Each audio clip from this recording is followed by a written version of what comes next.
Guys, welcome back to my channel. আশা করছি তোমরা কেউ ভালো। আর আজকে আমার এমনভাবে ভিডিওটা শুরু করার কারণটা সেটা তোমরা জানো যে রেওয়ালি ঘোড়া আসতে চলেছে। আর আমি এখন এই ভিডিওটা করছি তার কারণ আমাদের এখানে এখন কিরাম ওয়েদার আছে সেটাই জাস্ট তোমাদেরকে দেখাবো। তবে গাইস, আমরা অনেকটাই সুরক্ষিত আছি কারণ আমাদের বাড়িটা নদী থেকে অনেকটা দূরে।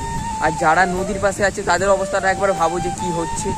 মানে আমাদের এখানে যদি এতটা হাওয়া হয়, আর যারা নদীর পাশে আছে তাদের অবস্থাটা কী হবে।